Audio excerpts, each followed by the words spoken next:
Good afternoon or good evening, depending on where you might be. My name is Kevin Michael Grace. This is the KMG show for Thursday, May the 6th, 2021.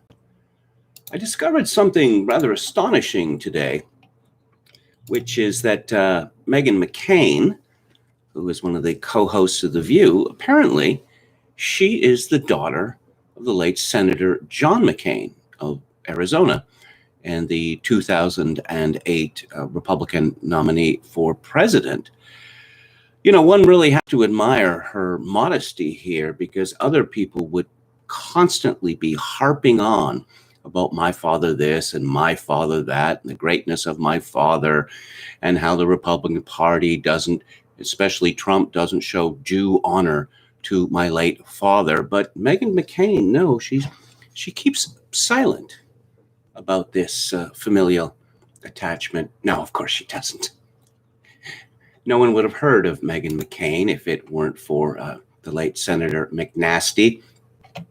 Here's a story from Michael Schnell at The Hill. Meghan McCain on Wednesday slammed Republicans working to oust Republican Liz Cheney from her House GOP leadership position, promising consequences one way or another if she is forced out of her post. I feel very defensive of Liz Cheney, and if you do this, which it looks like they're going to do, I promise you there will be consequences one way or another. There's going to be consequences. In the fiery segment, McCain called a group of Republicans supporting the ouster of Cheney a sausage fest of MAGA. She said, "Go ahead in this sausage fest of MAGA up on Capitol Hill, pull her out, and put another woman in who will do and say anything you want for President Trump. The election wasn't stolen. He is Jesus. It's only Trumpism going forward. See where this lands us in midterms. I'm absolutely furious." McCain's comments come after House Minority Whip Steve Scalise earlier Wednesday joined other allies of former President Trump in pushing to remove Cheney from her post as House Republican Conference Chair. Scalise says that he backed Representative Elise Stefanik, a staunch supporter of Trump, for the position. Trump is in hot water with some of her colleagues for repeatedly criticizing Trump, as well as speaking up against his baseless claims that the 2020 election was stolen. McCain said Republicans are shivving Cheney for refusing to debase herself to Trump. Quote, "They're shivving her for going on television multiple times and saying that the election wasn't stolen, and for refusing to debase herself to Cheeto Jesus." She went on to ask her co-hosts what they would do if they were in a situation where women, especially like her and Cheney, are being told you are irrelevant, what you believe is garbage, and by the way, you have to believe in a lie to be accepted in this party. What would you do? She looked ahead to the 2020 midterms, calling Republican strategy the most asinine politics I've seen in a really, really long time, in a cacophony of asinine politics. She said, instead of focusing on actions Biden has taken to expand government, GOP lawmakers are going to bloodlet the party from women like me, college-educated women that lost you the election in the first place. This is now the Republican Party versus democracy. That's why you're upset today, because you know it's true, co-host Joy Behar said to McCain. "I do know that's true," McCain responded. Yes. So what do we know about Meghan McCain, who is now issuing an ultimatum to the Republican Party? She was born October 23rd, 1984. This is from Wikipedia. And her mother was McCain's second wife, Cindy McCain, who was the scion of an Anheuser-Busch dealership in Phoenix, Arizona, and made the senator a wealthy man. She appeared at the 1996 Republican National Convention when she was 11 years of age. She attended Columbia University, where she earned her bachelor's degree in art history. In 2007, she originally planned to become a music journalist and interned at Newsweek and Saturday Night Live. In 2007, she launched a blog called McCain Blogette, documenting her father's presidential campaign, as well as musing about fashion, music, and pop culture. In June 2008, she wrote that she had changed her party registration to Republican. In her book, Dirty, Sexy Politics, McCain talks about how she nearly overdosed on Xanax on the day of the election. In 2008, she published a book titled My Dad, John McCain. Although her blogging was devoted to gaining support for her father among the Generation Y electorate, by October, Steve Schmidt and other McCain campaign staffers had substantially limited her appearances, deeming her too controversial. She began writing for the Daily Beast in January 2009. She wrote an article for that publication titled My Beef with Ann Coulter. In this article, she questioned Republican support for conservative author and columnist Coulter. While Coulter did not respond, conservative radio talk show host Laura Ingraham challenged McCain's article by comparing her to a valley girl. Ingraham also mocked McCain, quote, "Okay, I was really hoping that I was going to get that hole on The Real World, but then I realized that, well, they don't like plus-sized models. Oh, meow." McCain responded to Ingraham in a second article for the Daily Beast titled, "Quit talking about my weight, Laura Ingraham." Instead of intellectually debating our ideological differences about the future of the Republican Party, Ingraham resorted to making fun of my age and weight in the fashion of the mean girls in high school. Sounds like she has some experience with that. McCain also stated that she thought the change in discourse toward her body was terrible, and further argued when Tyra Banks went on her show in a bathing suit and said, "Kiss my fat ass. That's what I feel like. Kiss my fat ass." Yes, women in politics. It's all about ideology, is it not? In April 2009, she signed a six-figure book deal with Hyperion. She described her aims in this way: "All I'm trying to be is to be a young, cool Republican woman for other Republican women." Politico stated that she came out of the election as the Bud Light drinking, talk show appearing, insouciantly twittering 24-year-old daughter. Oh, yes, she went onto Twitter and found out that Karl Rove was following her and said, "I can't shake the fact that Karl Rove is following me. It can be creepy. We need to take Twitter back from the creepy people." I don't think that she understands how Twitter works. Statements such as these led news reports and commentators, including Rachel Maddow and Kathleen Parker, to conclude that McCain had the same maverick gene as her father. On the Colbert Report, she stated her support for sex education and criticized Bristol Palin's sexual abstinence campaign. She said of the Republican Party, "It can be a party for the 24-year-old pro-sex woman. It can be." And she has talked a lot about gays and how much she loves them. A month-long road trip with comedian Michael Ian Black in the summer of 2011 led to a collaboration on the 2012 book, America, You Sexy Bitch, A Love Letter to Freedom. This is clearly a highly intelligent and serious woman.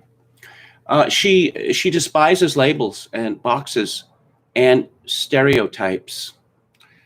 She's pro-life and in favor of sex education and birth control.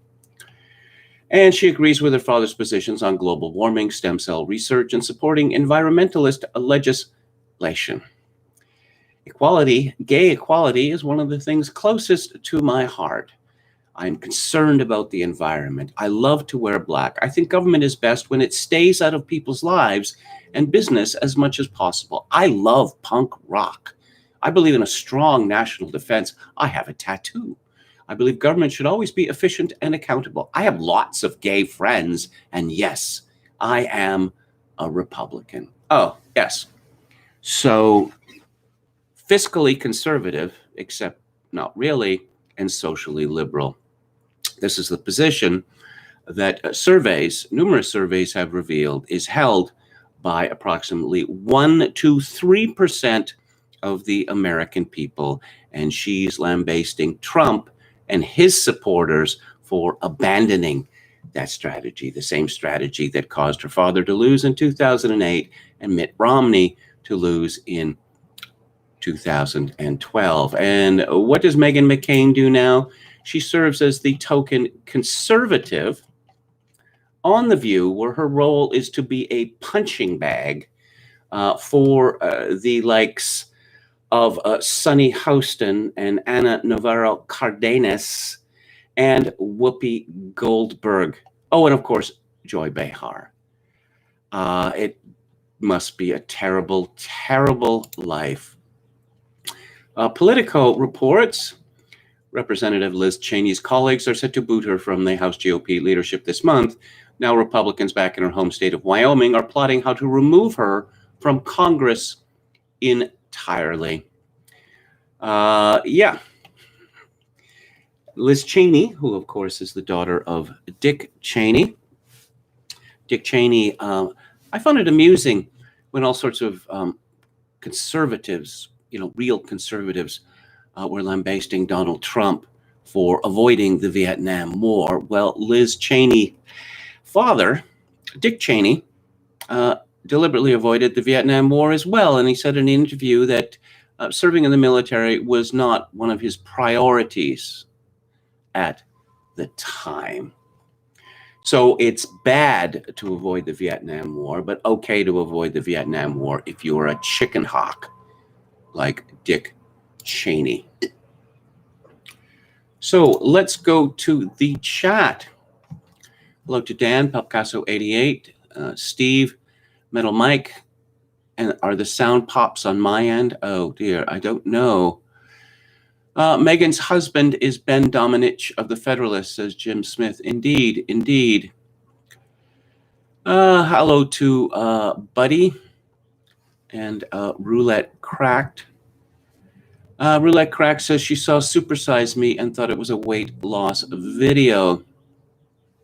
Hello to William Hicks and Star Rover, Texas Feral Hog. Okay. Well, I'm sorry about the microphone noise. I can't imagine what it would be. It's the same setup as always. Alex P. Keaton was more conservative than Meghan McCain, says Metal Mike. I'm going to be talking about conservatism a little later, but again, let them have it. Okay. Conservatism is fiscally conservative, except not really, and socially liberal to the ends of the earth. Oh, speaking of the ends of the earth, forever wars everywhere. Does that sound like popular politics to you? Doesn't sound popular to me. Jonathan Pohl, Professor Pohl says, hi, William Hicks, how about the recount news in Maricopa, Kevin? Okay, I haven't seen that today. I heard that it was being endlessly delayed. Let's see what Twitter has on this. What's the latest? Kelly Ward had something to say about that. What is that? Busted. Maricopa County Board members are scared to death. They know have they been caught. They will say and do anything just to save themselves. They are trapped like trapped rats in a corner. This is from Andrew 5.0 on Twitter. Well, let's click through to the story. This is from a site called worthypolitics.com. Huge news from Arizona, breaking exclusive. The entire election process was controlled by Dominion. The Maricopa County election team did not have admin access to the 2020 elections. As reported by the Gateway Pundit, a system administrator has the following duties. Sysadmins are critical to the reliable and successful operation of an organization and its network operations center and data center. A sysadmin must have expertise with the system's underlying platform, i.e. Windows or Linux, as well as be familiar with multiple areas, including networking, backup, data restoration, IT security, database operations, middleware basics, load balancing, and more. The reality that the county does not have system administrators who have administrative access to the Dominion voting machines is a big concern. And by letting Dominion have the administration control only, the county has essentially turned over the system to Dominion. Well, I suppose we'll be hearing more about this. And Frothing Fanboy says conservatism is crap. Since day one, they've never conserved a damn thing, just slowed down liberal leftist legislation a bit. And speaking of forever wars, White House edits transcript to nix support for Ukraine joining NATO. This is Stephen Nelson at the New York Post. The White House Thursday made a rare foreign policy pivot by simply crossing out the words in a transcript that it expressed support for Ukraine joining NATO. The revision is likely to avoid upsetting Russian President Vladimir Putin, but it could fuel a perception of the Biden administration as fickle on Russian policy ahead of a summit next month between President Biden and Putin. The White House published the unusual transcript edit about 4 hours after a gaggle on Air Force One between reporters and White House Deputy Press Secretary Karine Jean-Pierre, who is a Haitian lesbian, by the way. Diversity. The Biden administration is committed to ensuring that NATO's door remains open to aspirants when they are ready and able to meet the commitments and obligations of membership and contribute to security in the Euro-Atlantic area. That is the new line. The U.S. supports Ukraine's efforts to advance rule of law reforms and economic growth and its borders, economic growth, good one, and its border fight against Russian aggression. You support Ukraine joining NATO? Journalist Stephen Portnoy of CBS News Radio asked. Yeah, like I said, the Biden administration is committed to ensuring that NATO's door remains open to aspirants, etc., etc. Well, you might recall, and there is a record of this, it's not a conspiracy theory, that the reason that Gorbachev agreed to move nuclear weapons out of the Warsaw Pact countries is because he was given a guarantee by the United States government at the highest level that should he do so, that America would not move NATO eastwards, which is precisely what it has done. I can't imagine why Putin would consider that to be an aggressive act. Also from the New York Post, Emily Jacobs, the United States has and will respond to Russian acts of aggression, U.S. Secretary of State Antony Blinken pledged Thursday. Speaking to BBC Radio 4 in an interview during his brief trip to the United Kingdom, the highest-ranking American diplomat made the vow after being asked about Russian President Vladimir Putin and his ability to carry out the Kremlin's agenda. What President Biden has said very clearly and repeatedly is if Russia acts recklessly or aggressively, as it did with the SolarWinds cyber intrusion, as it did with interference in our elections, as it did what it's done to Mr. Navalny, then we will respond. Okay. So the U.S. government is doubling down on the fake Russia stole the 2016 election. They're doubling down on the fake Russia is attempted to take over or disrupt American infrastructure. And Mr. Navalny, yes, this is a typical situation.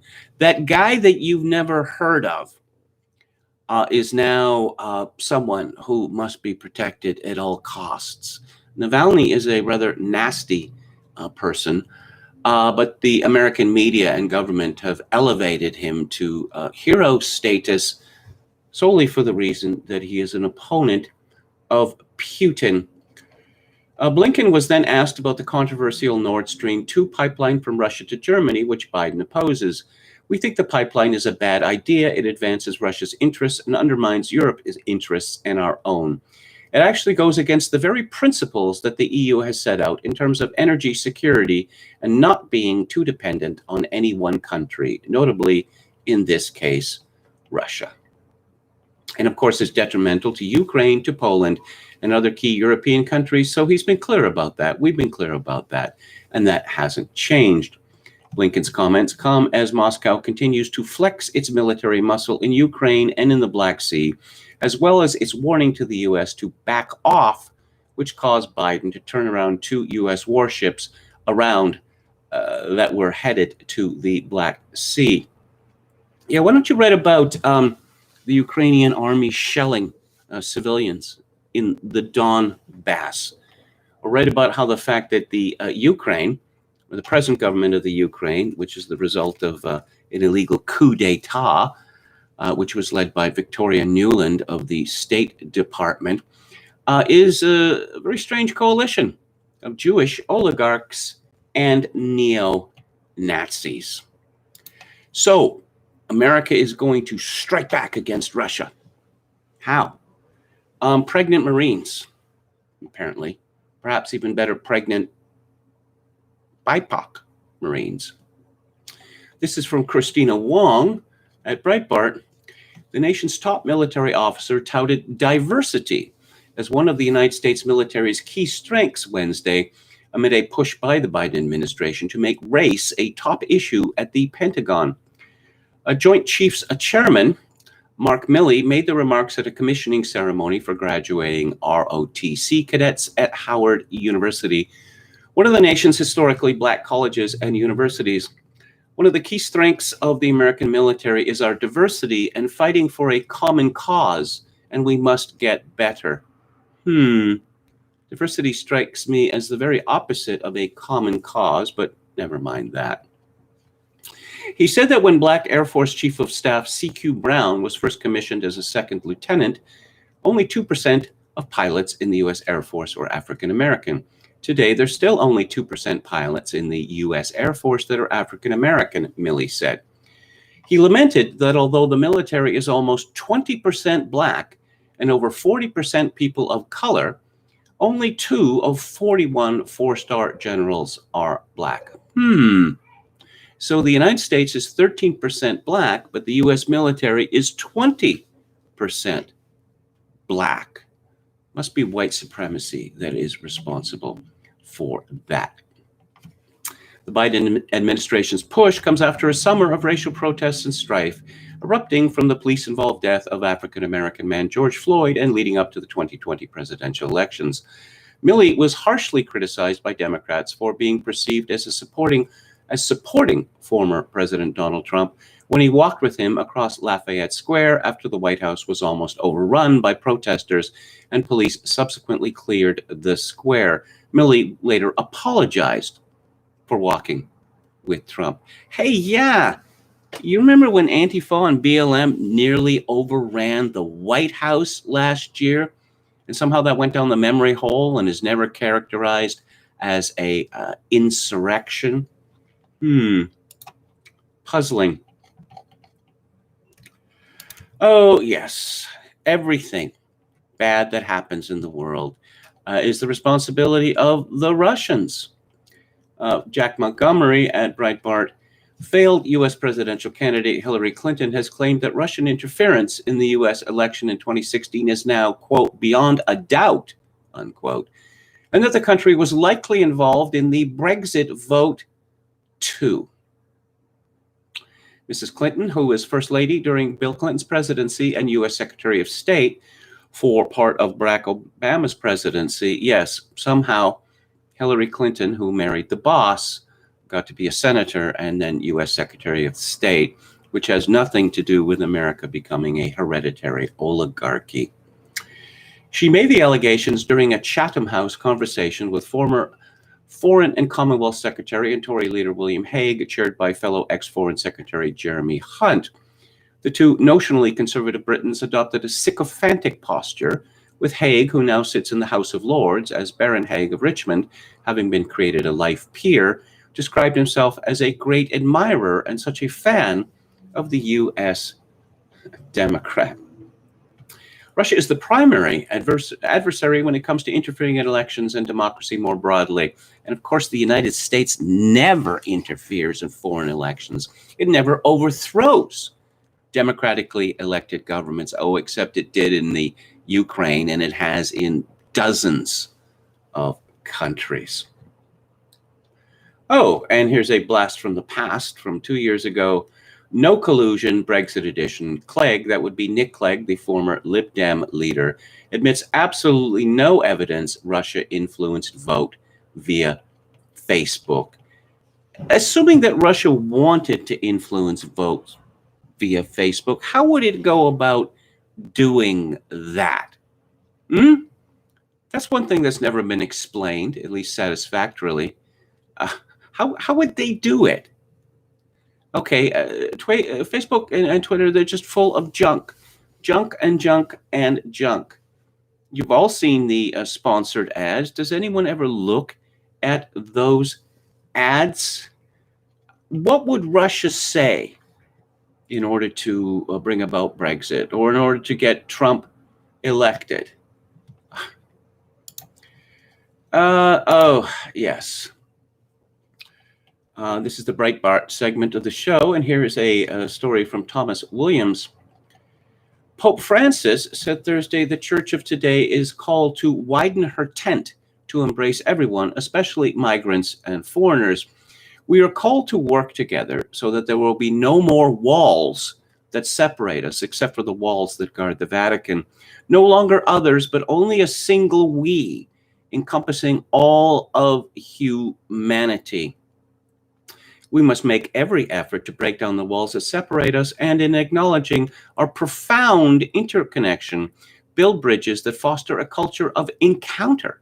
Today's migration movements offer an opportunity for us to overcome our fears and let ourselves be enriched by the diversity of each person's gifts. Then, if we so desire, we can transform borders into privileged places of encounter where the miracle of an ever wider we can come about. This man needs to belt up, because everything that he has done since he has become Pope has served to foster the old slur that the Catholic Church is fit only for traitors, queers, and communists. No, there is no global we, and there never has been in the Catholic Church. But in more Catholic news, the German bishops are pretty much in open schism against the Church. They are having inter-services with Lutherans, who, of course, reject Catholic doctrine. They have been warned over and over again to stop doing this, but they're not about to stop doing it, because who is going to punish them? Here's a story from Francis X. Roca in the Wall Street Journal. Catholic clergy are preparing to bless gay couples across Germany in defiance of a recent Vatican ban on the practice, in the latest sign of how far liberal German Catholics are pushing the boundaries of the Vatican's authority and teachings to forge a more progressive version of their church. Priests and some lay ministers are planning coordinated ceremonies blessing gay relationships in about 100 Catholic churches and other venues in Germany, including Essen Cathedral, over the next few days, most of them on Monday. About 20 events will be live streamed. Such blessings have become common over the past decade in Germany and some other parts of Northern Europe, but they have usually taken place quietly in places other than churches. Monday's highly visible ceremonies will mark a protest against a Vatican declaration in March, which said that same-sex relationships cannot be blessed because God cannot bless sin. It's always been a little bit kind of secret, said the Reverend Christian Olding, a Catholic priest in the northwestern town of Geldern, who says he has blessed about 10 same-sex couples in the past 8 years. Oh, let's take a closer look at this fellow. There's a picture of him in the Wall Street Journal story, and he has a shaved head, and he is wearing old-style black glasses, and there are two grinning homosexuals behind him. He is dressed most curiously. There is no sign of him being a priest.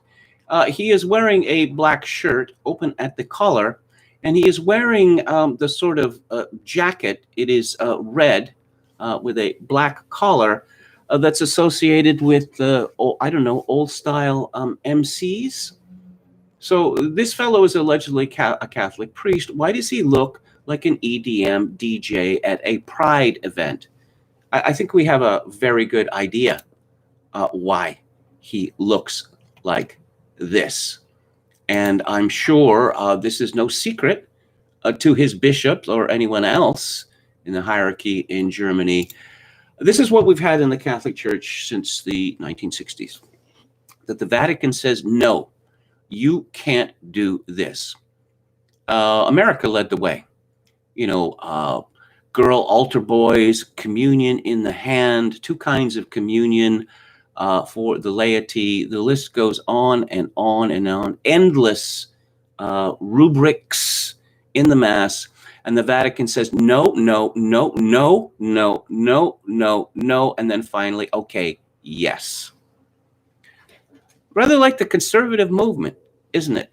Oh, no, we're four square against this until we aren't, until it becomes a conservative, a principle. And if the Pope is not willing to discipline those prelates who will not uphold a Catholic teaching, then he is effectively on their side. And I think that he's well aware of this. I don't think that it's an accident at all. Let's have a look at the chat. Steve says, if Europe genuinely felt threatened, it wouldn't be buying Russian gas, and it wouldn't be organizing and funding its own defense, and it would be organizing and funding its own defense. Star Rover says the U.S. now has a dopey affirmative action Secretary of Defense. Debereus, Bill never knew what happened to Monica, she said. Yes, Hillary. Yes, as we learned, in 1992, that Hillary herself was leading the effort to contain bimbo eruptions. Now, I understand why a loyal wife would not want his husband's career destroyed. But on the other hand, getting involved personally with the stories of women who had sex with Bill Clinton, perhaps consensually, perhaps otherwise, this just strikes me as bizarre.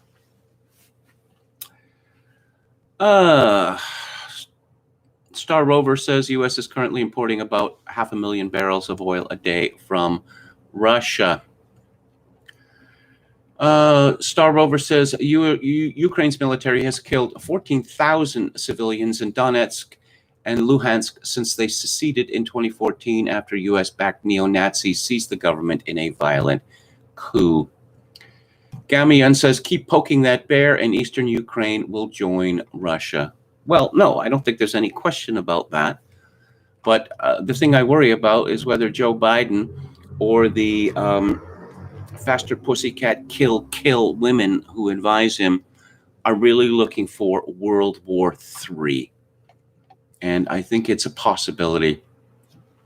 Jaakko Rapala, our Finnish friend, says, of course, it's NATO and the Biden administration who get to define European interests, completely against the majority opinion of the EU, with only Poland, Sweden, and Baltic states backing the US.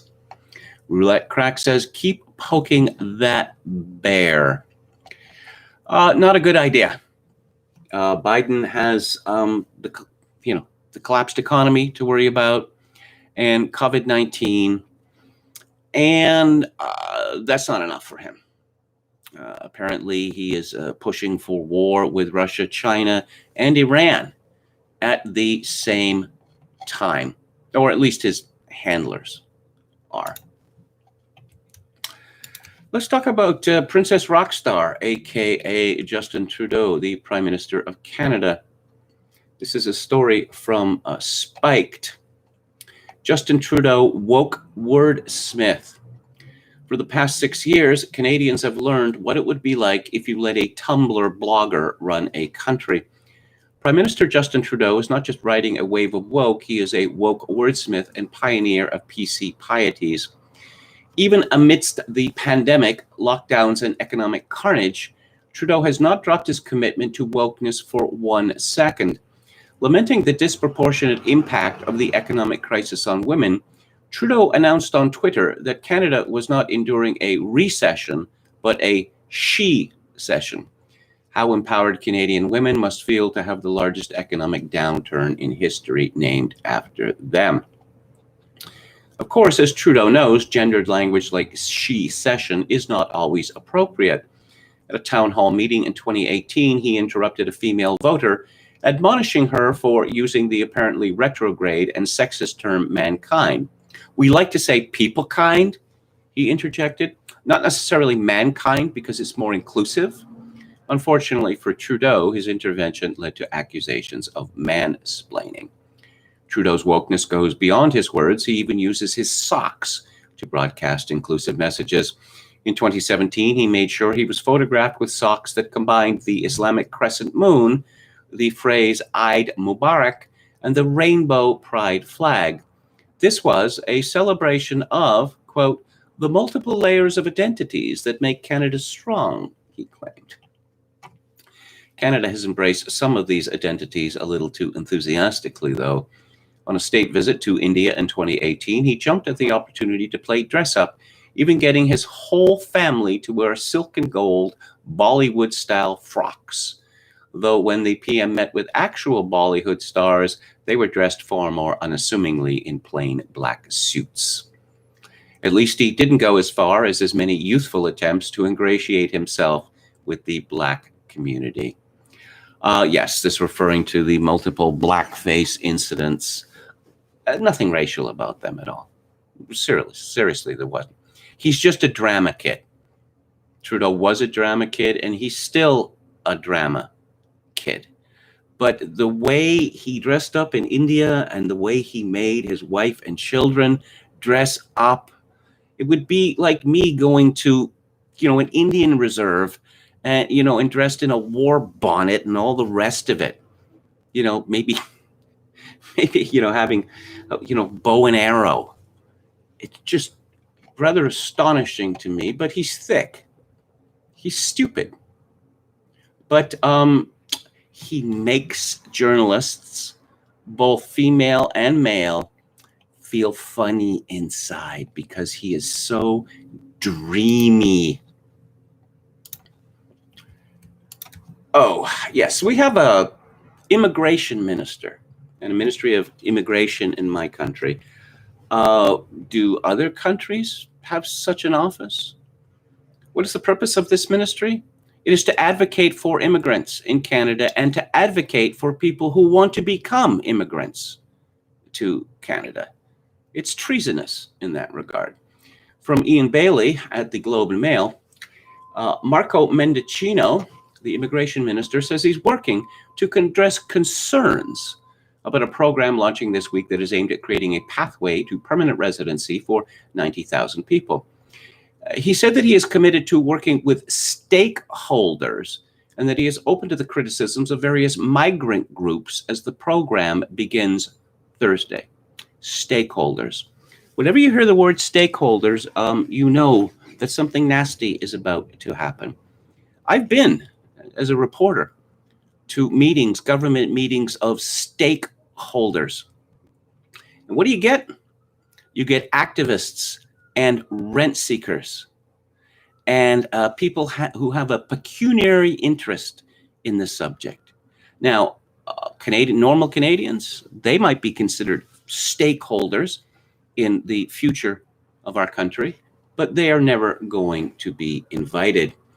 Announced in April, the program is designed to grant permanent residency to thousands of temporary foreign workers and graduated international students. Under the measures, 20,000 temporary foreign workers in healthcare, 30,000 workers in other occupations deemed essential, and 40,000 international students who have graduated from university or college will be able to apply to become permanent residents. These people were allowed in Canada because they were temporary and they were supposed to go home. Why on earth would Canada need 20,000 temporary foreign workers in healthcare? Why would Canada need temporary foreign workers in any occupation? Why is there so much of the construction in Canada today done by foreigners? here on visas. Why? Can Canadians not do these jobs? Can Canadians not be trained to do these jobs?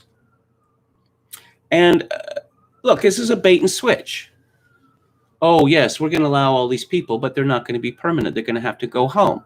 Oh, now we're saying they don't have to go home. Once again, over 1.2 million people are going to be permanently admitted to Canada over the next 3 years at a time when Canada is in a historic recession and suffering from record high real estates and with consumer prices spiraling upwards, and they just don't give a toss. They've made their pile, and their connections will ensure that they will never suffer permanently. And of course, the media is well on board. John Ivison of the National Post writes, the challenge of the sustaining Canada's needed immigration during a pandemic. Now you think this is absurd, right? No. More people is always better. Well, what if the people already here can't get jobs? No, you don't understand. More people is always better. Okay? That's a dogma. And if you do not agree with this dogma, you are a heretic. The domestic immigration initiative is a smart move that has buy-in from opposition parties. Of course it does. Criticism is limited to the Liberal government's managerial competence.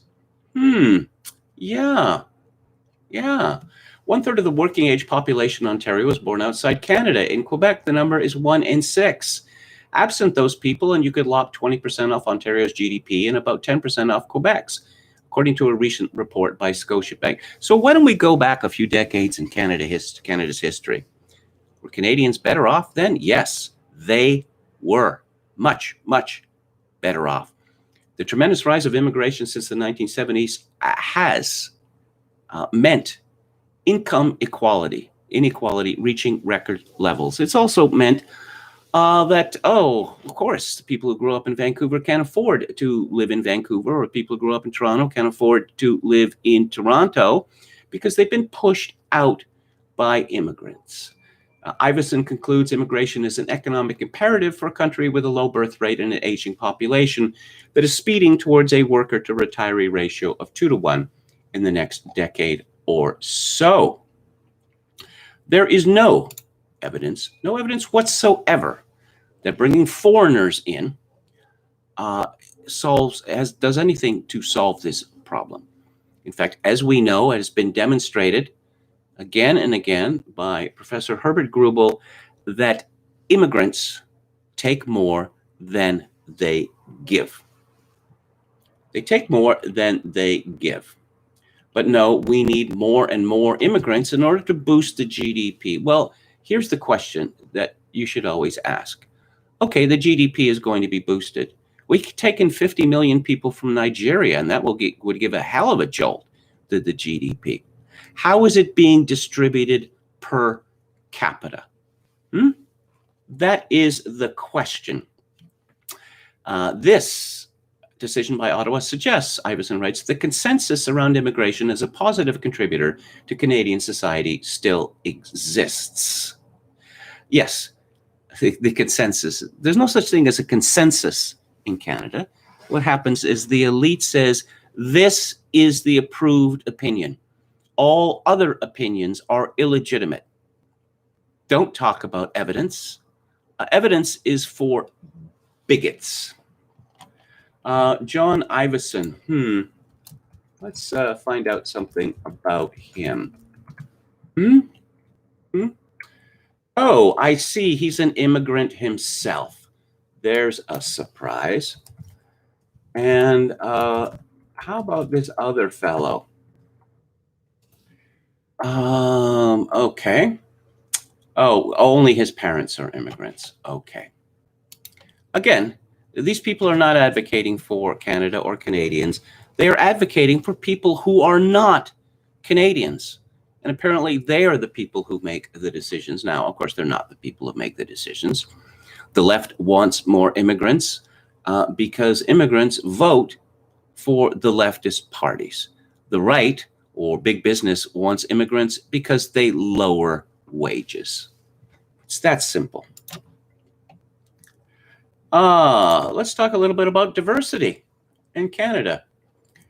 This is from the Hill Times. Abbas Rana, former cabinet minister Amarjeet Sohi to officially launch Edmonton mayoral bid soon, sources say.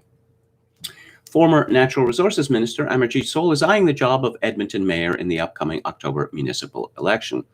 Sohi, who represented the federal riding of Edmonton Mill Woods for 4 years, starting in 2015, did not respond to interview requests. Okay. Mill Woods was a wasteland in Edmonton, which was reclaimed and now has become a colony of India. There is no other way to describe this. But what more do we know about Amarjeet Sohi? It's a strange story, a very, very strange story. He was born in 1964 in the Punjab. Sponsored by an elder brother, he emigrated to Edmonton in 1981. Initially speaking almost no English, he took ESL classes. He joined a local Punjabi literary society and became an actor and playwright in a Punjabi theater group. Now here is where it gets strange. By the 1980s, the Khalistan movement, led by Sikhs demanding a homeland for themselves within India, had become very active, attracting support from many of the Indian Sikh diaspora in Canada. The movement soon developed into the Punjab insurgency, which polarized the Sikh community in Canada between Khalistani separatists and those supporting continued union with India. And yes, we have the assassination of Indira Gandhi, and we have the bombing of Air India Flight 182, and this came out of Vancouver Airport. Sikhs were responsible. It's the greatest terrorist incident in Canadian history, but it never gets mentioned. So supposedly, Sohi was moderate and anti-fundamentalist. He refused to wear a turban and grow his hair. But he came to Edmonton in 1981, 7 years later, presumably after he'd secured Canadian citizenship.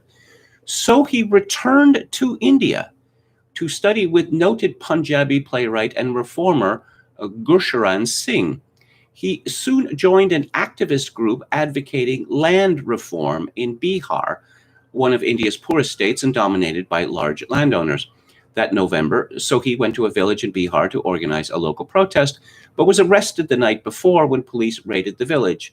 When they saw me, a Sikh there from Punjab and from Canada, they said, "We must have a terrorist here," Sohi recalled. Well, I have no idea whether any of the charges against him were true, but why would a man who had escaped from the Punjab to Canada and presumably become a Canadian citizen return to the Punjab at a time of great turmoil after the assassination of Gandhi and the sacking of the temple? Why would anyone do that?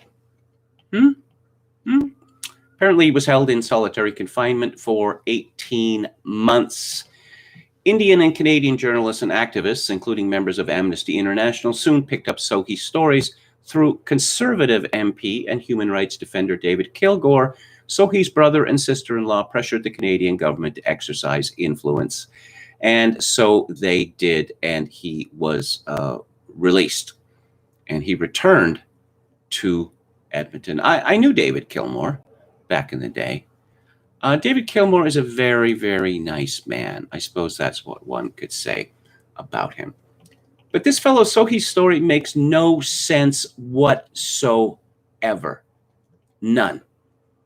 You're going to jump back into that frying pan after having escaped and then profess incredulity when the Indian government suggests that you were a spy or a terrorist.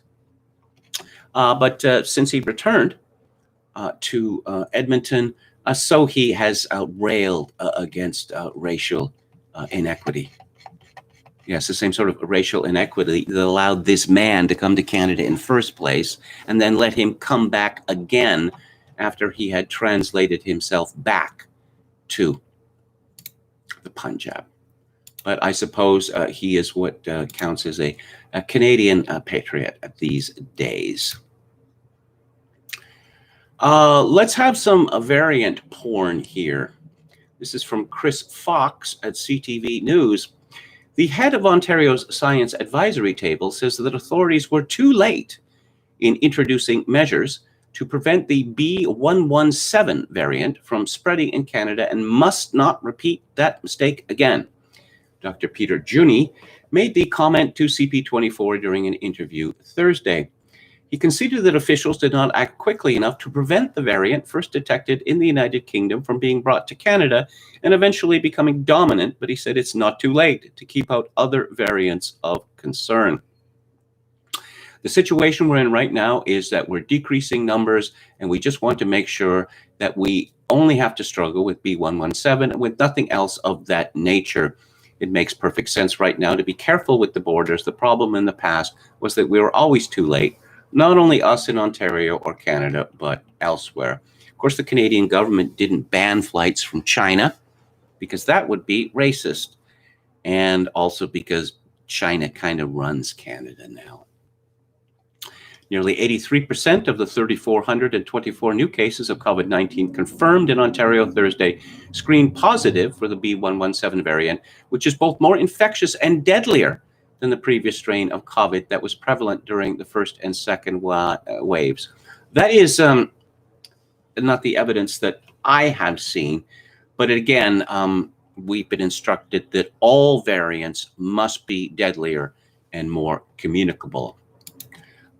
Yes, it's never going to end, but okay. I believe I talked about Max Fawcett of the National Observer just a few days ago, but I couldn't resist talking about him again because you know what the pathetic fallacy is? When you attribute human feelings, emotions, qualities to things that are not human, anthropomorphizing. Yes. Well, we have a winner for 2021, and it's Max Fawcett. Throughout his political career, Alberta Premier Jason Kenney has repeatedly paid homage to the leadership skills of former British Prime Minister Winston Churchill. In a 2015 tweet, he described Churchill as the greatest statesman of the modern era, while last year, in defending his decision to keep Alberta's legislature open during a pandemic, he invoked one of Churchill's signature moments. The work of democracy does not end in a crisis, Kenney said. The British House of Commons met every day during the blitz of the Luftwaffe on London. But after more than a year of trying to fight the COVID-19 pandemic, it's become clear that Kenney has far more in common with a lesser British statesman, Neville Chamberlain. You know, when someone tells you that his favorite politician is Winston Churchill, well, a statesman rather, you know you're dealing with a neocon, and that is exactly what Jason Kenney is. But back to Max Fawcett, Chamberlain infamously believed the best way to deal with Adolf Hitler and Nazi Germany was by accommodating them where and however possible, a policy known as appeasement. And as a result, he nearly lost the Second World War for Great Britain before it even started. Yeah, there is so much wrong in that sentence. Neville Chamberlain's primary goal as Prime Minister of Great Britain was not to save Czechoslovakia. Chamberlain said, quite rightly, that Czechoslovakia is a faraway country of which we know little. His first priority, Chamberlain's, was to act in the best interests of his own country, not others. He nearly lost the Second World War for Great Britain before it even started.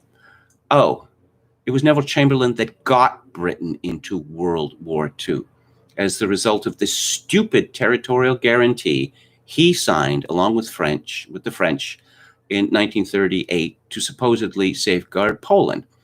Neither Britain nor Poland was in any position in September 1939 to stop the invasion of Poland, first by Germany and then by the Soviet Union. And it was Neville Chamberlain who, following Stanley Baldwin, pursued a rapid military buildup, which allowed Britain to survive the German hostile intentions during World War II. Chamberlain is a much maligned man. But if I understand this correctly, and if Jason Kenney is Neville Chamberlain, well, that must make COVID-19 Hitler. Yeah. Well, the thing is that diseases are not sentient.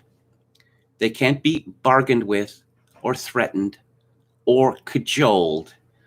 And here we are again, back to the preposterous, fatuous idea that all politicians have to do is to shake a stick or shake their fist at a virus, and the virus will back down, because viruses are bullies. And when you stand up to bullies, they always back down. Of course, that's not true. Bullies are those people willing to use force where others aren't. That's why bullies are so often successful. There's a couple of stories from Summit News and Paul Joseph Watson. A woke idiot harassed a pregnant woman in a grocery store for failing to wear a mask in a bid for social media clout, but failed miserably. The clip posted to Twitter shows the man confronting a woman at a checkout while commenting, "No mask," right there. Here we go, candid camera. The woman sardonically waves back to him before he tells her, "I want you to know that your insensitivity is ridiculous." As the woman tries to explain why she isn't wearing a mask, he tells her, "It's insensitive and disgusting as a human being for you to show so much privilege." "I'm pregnant," the woman explains, saying that she cannot risk encountering breathing difficulties. "Oh, congratulations for your pregnancy. It's ridiculous. You're on candid camera, and I want you to know that." The man responsible for the harassment obviously expected the clip to go viral and for him to be celebrated by the mob, but the exact opposite happened. Well, maybe there's a line there that can't be crossed, even amongst the COVID-19 hysteria, the sanitary dictatorship, that shouting abuse at a pregnant woman is not a good idea. Can we all be agreed on that? Meanwhile, the fellow who sent out the viral clip has since deleted his Twitter account. CNN's Michael Smerconish says that people who don't take the vaccine should be socially ostracized and shunned by their friends and family. "We got to shun folks. We got to shun people into getting vaccinated," he said, agreeing that businesses should make getting the vaccine mandatory as a condition of employment. Well, as we found out yesterday, OSHA has decided that these businesses are going to be on the hook for vaccine reactions. Continuing to quote from an article, Smerconish stated people should require friends to be vaccinated to attend the barbecues and birthday parties they host. Friends don't let friends spread COVID. Smerconish then proudly revealed the results of a poll on his website, which found that 73% of the respondents thought it was time to shun. Doesn't Smerconish realize we absolutely want to be shunned by people like him and his viewers? Remarked Raheem Kassam. That's literally the dream. Yes, this crisis has really separated the sheep from the goats, has it not? From Yaron Steinbuch at New York Post, Southwest Airlines reportedly booted a family with a disabled toddler off a flight over fears the child would remove his face mask, which he was wearing at the time. Carolyn Scott of North Glen, Colorado, advised the airline about 3-year-old Orion's sensory processing disorder before their flight to Florida on Friday. She also provided a note from Orion's doctor and an occupational therapist amid fears that he might have trouble keeping the mask on for the whole flight to Fort Lauderdale. The family said the boy was buckled in his seat and had his mask on when a Southwest employee suddenly ordered them off the plane at the captain's request. She said, "You have to get off the plane. The captain doesn't feel comfortable with your family on it. We were not deboarded for behaviors, but preemptively in case he might take off his mask, and he's also 3. The Federal Aviation Administration requires all passengers age 2 and older to wear a face mask. Yeah, and how does that work?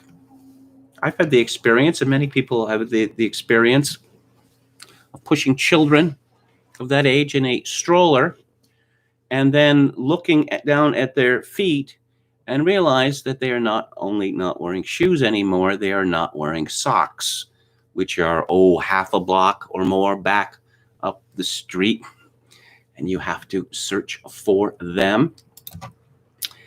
A story from Hannah Blow at Breitbart. 1 in 4 Americans believe it is safe for them to personally go out in public without wearing a mask. An Economist YouGov survey released this week showed. You to go out in public without a mask on, what does that mean? That is not precise. It's not precise at all. Does it mean outdoors in public, in malls, stores, and the like? Or does it mean just outdoors? As always, I would like to see this poll broken down by sex. And from the same source, majority of those who say they will not get vaccinated will not change their mind. Same source, same reporter. The survey taken May 1st to 4th among 1,500 U.S. adults asked those who do not plan on getting vaccinated if there is anything that could change their mind. The overwhelming majority, 79%, said no, indicating they are firm in their decision. 16% said they are not sure, followed by 5% who said yes. The question follows U.S. health experts casting doubt on the U.S.'s ability to reach herd immunity that coincide with Dr. Anthony Fauci continually moving the goalposts of reaching herd immunity, boosting the number to 80%. So segregation is coming back. This is from Tristan Justice at The Federalist. Governor Jay Inslee orders churches, sporting events to implement vaccinated sections. While other states run by Republican governors ban vaccine passports, including next door Idaho and nearby Montana, where such mandates are prohibited even among private businesses, just as in Florida and Indiana, statist Democratic politicians are embracing them elsewhere. New York became the first to launch a vaccine passport program, with plans underway to develop others in Hawaii and California. In Washington, phase 2 of Inslee's plans only lifts capacity on religious gatherings to 50%, even with the adoption of vaccinated sections. You will recall that Inslee was a cheerleader for the Chaz or CHOP in Seattle, that it was about freedom, or George Floyd, or something like that. Building back better, perhaps. A narco-tyranny in action. The seizure, an actual insurrection in Seattle, with businesses and residences being seized by radicals and held for weeks. That's something to be celebrated. People going around without vaccinations, no. This must be dealt with. These people must be shunned. They must stick to their own. And again, well, one looks at the alternative, I would rather be with those people than with the mask worshippers. Let's go to lockdown skeptics. There are more downsides to vaccination against COVID than people think, says French microbiologist. The important thing is, this is Professor Didier Raoult. He says, the important thing is, of course, to ask, what is the balance between the risks and the benefits? Yes, exactly. That is the only pertinent question. That is the question that the elite isn't interested in asking. When people tell you there is no risk, he goes on, that is not true. We're starting to understand some of the risks of taking the AstraZeneca vaccine. There are really dangerous risks of allergy due to the compounds we use, polyethylene glycol, with people who have anaphylactic shock, which may be fatal, and people who have thromboses. So the numbers suffering in this way need to be solidified, so we know how many people are in potentially fatal accidents. Is it 1 in 100,000 or 1 in 10,000? These are the things we need to know so we can say this is the risk you are taking with the vaccine. What is the risk you take when you are not vaccinated? Well, it's a mix between the proportion of people who are infected and the proportion of people who are infected with a severe form. So to avoid severe forms, the vaccine is probably of interest. We must give people the choice to think. For those over the age of 75 or 80, the number of sick people who are at risk of dying is significant. Mortality among those over 85 is over 20%. So the benefit is to be hoped for in a period when the virus is circulating for people over 80 is very good. And if in these great times of terror we live in, people are reassured to be vaccinated, they must be vaccinated.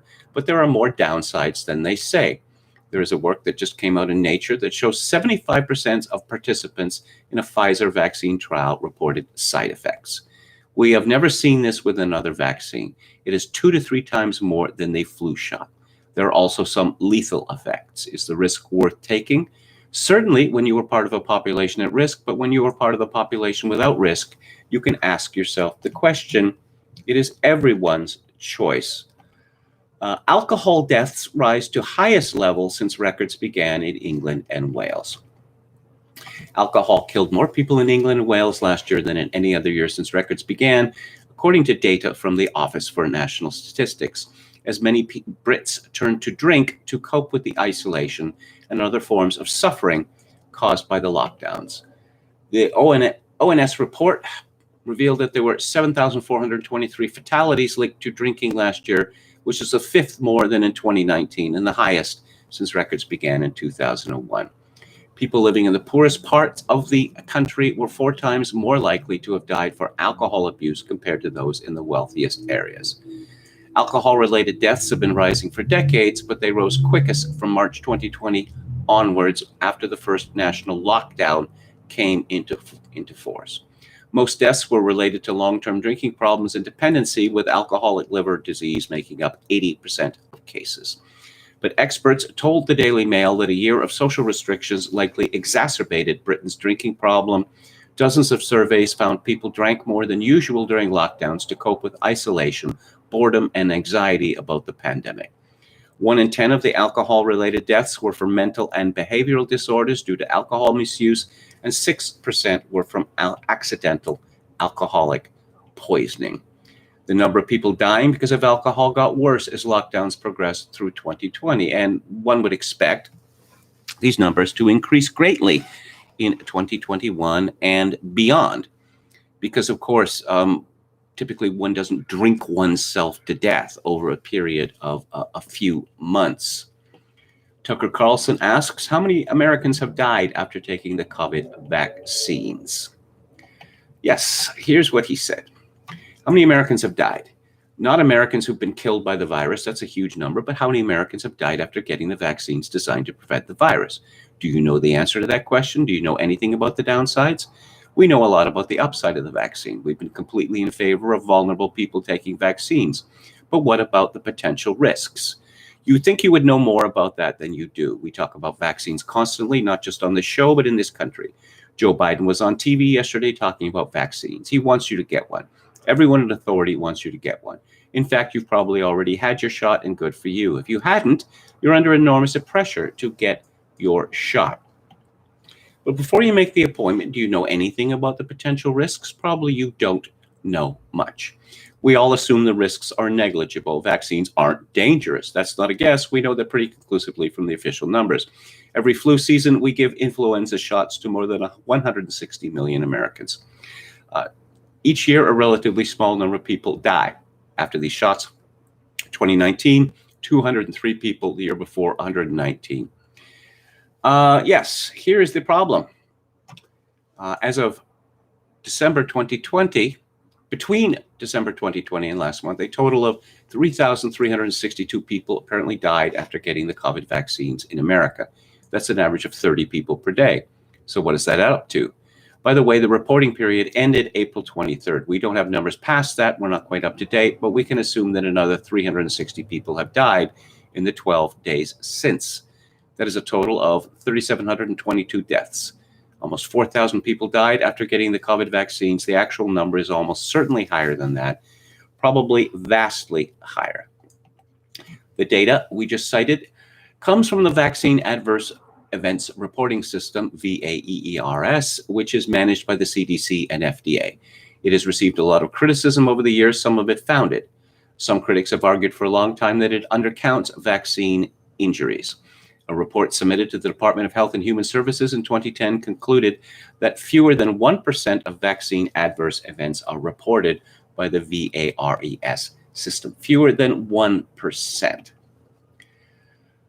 Health scientists haven't seen any hint that COVID variants can fully evade vaccines. Of course, there's a hypothesis out there that all of this vaccination is leading to more and more variants. That is to say, the vaccinations are preventing the population from developing herd immunity. More companies tell their staff to work from home post-lockdown. And we will go now, as always, to Alex Berenson's Twitter feed to see what he has to say. We're now 5 months into the rollout of the COVID vaccines, he writes, enough time to make some judgments about how they're working in the real world. So let's talk honestly about the good, the bad, and the ugly. I promise no prion variants or shedding. The good. At this point, I think we have to agree the mRNAs are broadly effective at full protection. The Israeli and British data are too strong. This assessment comes with two big caveats. Broadly effective does not mean 95% effective in the population most at risk. People are still dying in Israel, the equivalent of about 250 to 300 a week in the US, and we are seeing breakthrough infections and deaths here. Still, even 80% long-term effectiveness in the elderly would be a huge win for them and really end the death counting. The even more important caveat is that we do not know how long the protection will last. The companies are suggesting annual shots will be needed, which doesn't say much about their confidence. And we don't know if the side effects of a third or 10th shot will be tolerable. Nonetheless, the fear of January and February that the vaccine simply wouldn't work in the elderly has not panned out. And that is without good news. Okay, on to the bad. The vaccines do cause a short-term spike in cases when they are first dosed. I don't think this is arguable either. It's been true essentially everywhere. If the vaccines offer 10 years of protection, I think the advocates have a case for ignoring the bump. But if they tap out after 6 months, it is more relevant to the overall cost-benefit analysis. So it is still too early to tell how important a problem this will be. Now, the ugly. Pharmaceutical therapies are supposed to be both safe and effective. See that first word? Safe. Effectiveness isn't all that counts. And VAERS and UDRA are throwing up massive red flags. The number of side effect reports, including death reports, is off the charts compared to other vaccines. The vaccine advocates can make excuses for this.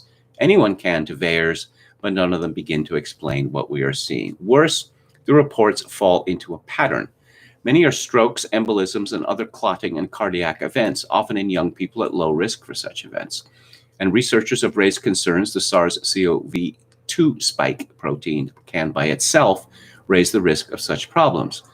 The primary response from the vaccine advocate community has been A, to point to the size of the clinical trials and the lack of cardiovascular safety signals in them, and B, to argue that the spike proteins are largely contained near the injection site. But neither of those answers is convincing. Not enough people under 40 were enrolled in the trials to be sure of catching serious risks if their age stratified. How do we know? Because the trials didn't catch the clotting problems of the AstraZeneca and Johnson & Johnson vaccines. The question if the spike proteins are contained locally near the injection site is complex and technical, above my pay grade, Berenson writes. I do not claim to have an answer, but I will say European regulators reported, quote, mRNA could be detected in all examined tissues except the kidney, unquote. That's in a report, official report on page 47. So some mRNA is getting distributed through the body. Is enough spike protein leaking to matter? Again, I don't know, but the flat denials sound a lot like last year's denials that the virus could have come from a lab. The VAERS reports have other strange side effect clusters. Tinnitus is one. Does that make sense pharmacologically? Could it be related to the LNP shell around the mRNA? I don't know. Neither does anyone else. But what I do know is that these are worth investigating and that safety matters. But safety and effectiveness are opposite ends of the seesaw. We can tolerate considerable risk for a treatment for a disease that kills 10% of the people it infects, like SARS-CoV-2 in 90-year-olds. But basically no risk for a treatment for a disease that kills so few people that accurate mortality figures can't even be offered, such as SARS-CoV-2 in 12-year-olds. So 5 months and hundreds of millions of shots along, we know pretty much what we did in December. And Berenson concludes, these vaccines make sense for people at high risk from COVID, especially the elderly. Their side effect profile should worry anyone at low risk, especially the young. And a lot of people in the middle have a choice that's harder than the media wants to pretend. Let's go back to the chat. Okay. Aslan says, with so many fat millennials, one would expect massive deaths. Debrea says, we all had COVID for longer than 1 year, enough already. McGee 406 says, masks force us to recycle our own carbon dioxide and limit our intake of oxygen. Imagine the dangers of wearing one at work for at least 8 hours every day. Well, I've seen these people, and I don't know how they don't go crazy. Because I go into a store, and maybe I'm in a store for 5 or 10 minutes, and I come out and I feel as if I have been suffocating. It's a very unpleasant feeling. Aslan says hypoxia also triggers a low-level anxiety. Okay. What else do we have here from the chat? Masks tend to muffle their strident, hysterical voices, says Aslan. Yeah, it's. I've read that it's not good for babies to be around people wearing masks because it freaks them out. There have been studies done on this. Babies need to see humans' faces so they can size them up. I've also read, apparently there's studies on this, that people wearing masks freaks dogs out as well, because dogs need to look at human faces in order to guess at their intentions. I'm going to go back to, here. I'd have to open it up first, so I'll skip that for today. We'll have Hillary Belloc tomorrow. And what are we moving on to? Oh, yes. Conservatism. You know who's a extra special conservative? Perhaps the most special of all? Why, that would be Caitlyn Jenner. This is from the Daily Mail. Caitlyn Jenner says her rich friends are fleeing California because the streets are being taken over by homeless people in an interview with Sean Hannity on Fox on Wednesday. Jenner told a story where a fellow private plane owner told her at the Malibu hangar that he was leaving California because he can't take it anymore. I can't walk down the streets and see the homeless, he told her. Jenner said he wants to stay and fight for the state rather than leave. She cited this as a reason she is now running for California governor in the recall race to overthrow Democrat Gavin Newsom. California has the highest number of homeless people of all U.S. states, rising more than 24% in the last 2 years alone. Newsom pledged during his campaign for governor to make the crisis a top priority and set up Project Room Key during the pandemic. Jenner has not provided any details around how she plans to tackle the crisis or fund her plans, as she has vowed to veto any tax increase. Rich people are leaving. Here's one of the advantages of being rich, and I'm sure you know this already: isolation. Do you think that if you live in California, if you live in Beverly Hills, you're going to see any homeless people there? No, you are not. These people are kept away. All sorts of people are kept away from Beverly Hills. So rich people occasionally have to leave their rich enclaves where they find out how the other half, or the other 95% lives. They find out about the appalling conditions Californians in the millions have been put in by terrible policies. Oh no, but it's only a serious problem when rich people become inconvenienced. Ugh, that face. It's not terribly dissimilar from that of Melinda Gates, strangely enough. Okay, despite her conservative stance on homelessness, Jenner shied away from calling herself a Republican in the interview, instead saying she regards herself as a disruptor. Oh, okay. Disruptor. Ooh, it's kind of like she's a tech mogul or something. But I suspect that, Caitlyn Jenner is the ideal conservative, of course, because she is nothing of the sort. Nothing of the sort. And she's very exciting for, Conservatism Inc., because a genuine trans person is identifying as being a conservative. And this person has all the right opinions on taxes. Need to lower taxes. Taxes need to be lowered, especially capital gains taxes. During the interview, Jenner also hit out at the president, saying Joe Biden scares me. Biden, I don't think I've agreed with anything, she said. I don't think since he's been in there, he's done anything for the American worker, maybe other ones. So it is a 180-degree turn in our country going the other direction, and it scares me. She said of being a thoughtful disruptor, I kind of played around with that term and originally started out as a compassionate disruptor. And then I was thinking the other day, I'm thinking I'm more of a thoughtful disruptor. I've always been on the Republican side, as I have conservative economic values. Money, money, money. This is what conservatism is. Aside from the worship of Israel and forever wars, it is the worship of mammon. It's the worship of mammon. She is a fighter who wants the best for her state. I want to take that same fight for the same spirit, go to Sacramento, surround myself with some of the smartest people out there. I am an outsider. I understand that. Smartest people out there, because now I'm in the race for solutions. Yes. And we're already beginning to hear this, and we're going to hear more, that Democrats are the real transphobes. So what's Meghan Mertz up to? She strangely was not at the big vaccination beano that her husband, Prince Harry, was at. Well, she's got a book out. And according to the Daily Mail, Meghan Markle is using new children's book to show how upset Prince Harry is to be stripped of military titles, royal author claims, as price is slashed by £3 a month before release.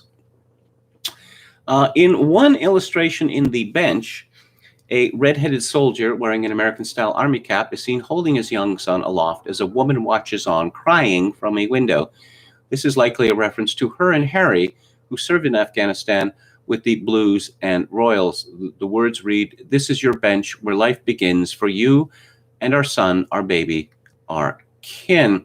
According to royal biographer Phil Dampier, the children's book hints at how unhappy Prince Harry, 35, who served a decade in the military and 2 tours in Afghanistan, is to have lost his military titles.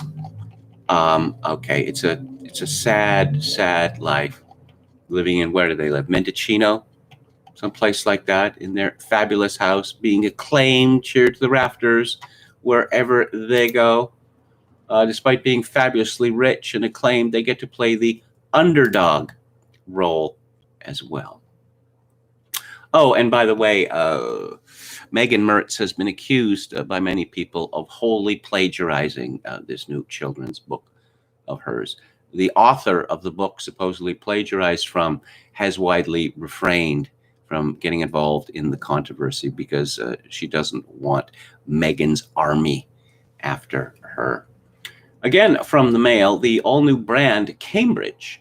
William and Kate launch YouTube channel days after sharing print family video to create a warm and inviting image, while Harry and Meghan's content feels like ads and not from the heart, experts claim.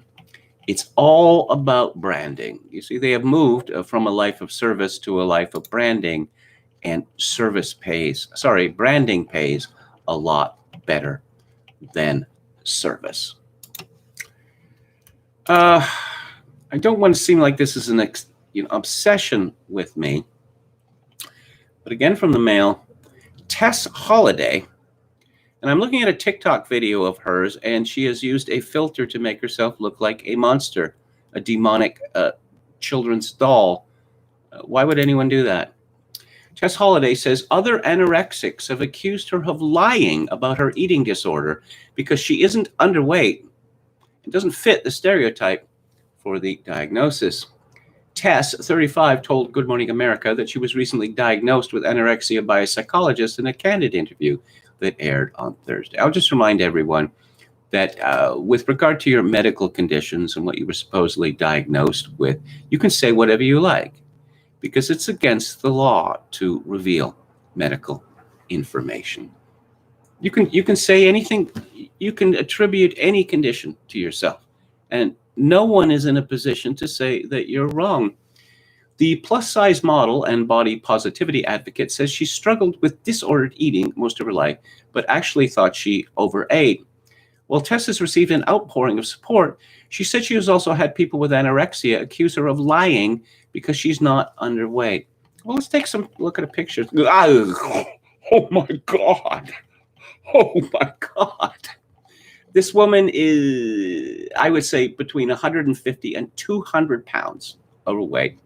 Also, it would appear that about 50% of her visible body is covered in grotesque tattoos. So we're not supposed to fat shame people anymore, but now we have grotesquely fat people claiming that they're anorexic.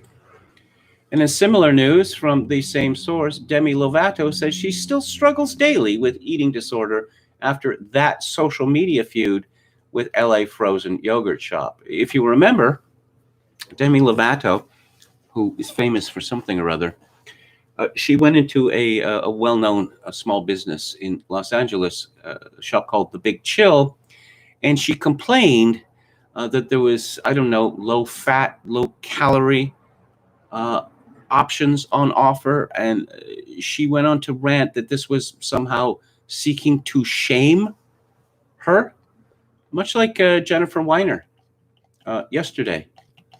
And this woman, Lovato, I gather she was famous for being a singer some time ago. She is now famous for being fat. I don't know anyone who would want to make that change, but she has done so. And she keeps getting sympathetic coverage because we feel her pain.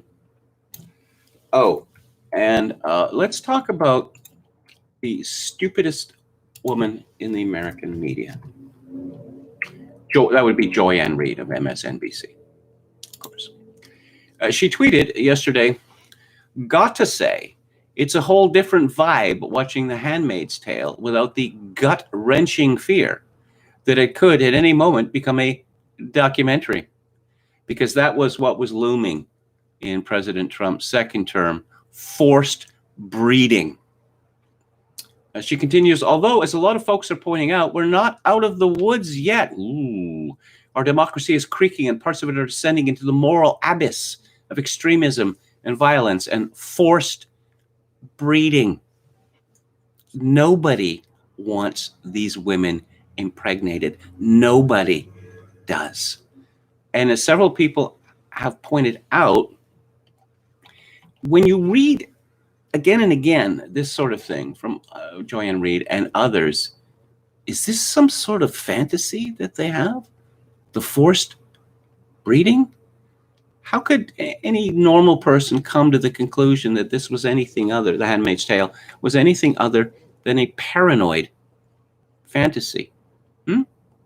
Perhaps, unless perhaps it is their fantasy. And let's go to William Briggs, The Awesome Occult Powers of White Supremacists. And he talks about how big parapsychology was in the 1970s when Science and Nature magazines, now devoted to politics, carried parapsychological papers. But parapsychology is not what it was in terms of acceptance. But we have a new replacement for it. How elites, rulers, and experts view white supremacy and whiteness, not just in how it's only that they can see white supremacy. That's obvious to everybody. Gaze upon this thread, and especially the replies, to see an example. It's the diligent FBI posting a most wanted pic of a granny who was involved in an insurrection. And of course, adult academics can find white supremacy, aka racism, in data with just as much or more efficiency than Targ and Puthoff can find psychic vibrations in Uri Geller's bent spoons. These are part of it, but the analogy I want to concentrate on is on the occult powers of white, who are the goats of society. I should say the occult, magnificent, awe-inspiring powers of whites. White rights, that is, the so-called white supremacists. Their opposites are not blacks, Hispanics, or Asians. They are white lefts, the Baizuo and fellow whites. It's these nervous Baizuo and other fellow white paleskins who hold the top positions in everything, everywhere. It's not that they live in fear of the other half of the whites, the based whites, who are nowhere in power, but who the nervous paleskins fear could grab the left's power whenever the based chose. Do you follow? Consider, who does the very president of the once United States say is the biggest threat to the country? 30 years ago, it was commie red Russians who could have nuked the world, destroying life as we know it. White supremacists are now that supreme terror. All experts agree. BLM and Antifa are, as even the snitches for the oligarchs are forced to admit, running amok, mostly peacefully burning, stealing, smashing, looting, stabbing, and murdering. But these groups, the powers that be, also tell us are nothing next to the threat of white supremacists. BLM and Antifa will continue their mayhem, yet base whites are worse just by being white. How amazing these base whites must be. Think, since base whites are the new red commies, this makes them a force akin to globo-thermonuclear war. That's amazing. Maybe that's why Baizuo and fellow whites push global homo so hard as a counter. The white left is right to fear the white right if the white right has these powers. Based whites are born that way too. By 5 months, experts say, they are full-fledged white supremacists. Through their white supremacy, they infiltrate innocent corporations and begin inventing things. Cruel whiteness. Bloomberg warns new data expose how white and male some companies are. That was a headline in a story about Boeing's boss, who has been purging based whites from his company, which reminds me, given Boeing's active search for diversity, will soon all pray to be put on no-fly lists. White supremacists do much more than threaten. They act by not acting. Just like the goats in ESP experiments, based whites, through their mental powers alone, keep the left from reaching the paradise of perfect equity. This must be so because the Baizuo and fellow whites say it is, and because it is they that hold the actual power of all institutions. It must be the mental white rays, or perhaps vibrations of the based, that telepathically puts racist, sexist, xenophobic, etc. images inside the minds of innocents and slows progress. This is why the goats have to be culled. It's true they hold no real positions of power, but because of their uncanny abilities, which are destroying the world, they can't be stopped any other way. So it is Theater Thursday, and I'm going to be talking about a movie which came out, those faraway days of 1999. Remember 1999? In 1999, there were these things called payphones, where you could walk along the street, you pop a quarter in or whatever, and you could make a phone call. How about that? In 1999, they had something called buffets in restaurants. Can you imagine that? And in 1999, amazingly, you could smoke cigarettes in Las Vegas at casinos. Go is directed, as I said, by Doug Liman. The script was written by John August. Doug Liman, he came to fame with his second film called Swingers.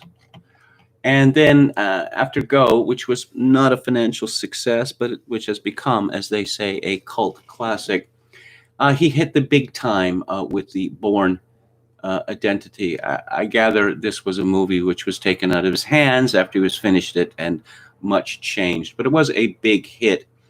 Since then, he's made a number of films with lots of big stars. They have not been all that successful. But I like this movie a lot, and it strikes me as a movie, well, I guess of the 1990s. This is a movie which is an action movie, and it is a comedy, and it is complex in its plotting, and it doesn't have any stars in it, but it's tremendous. It really is.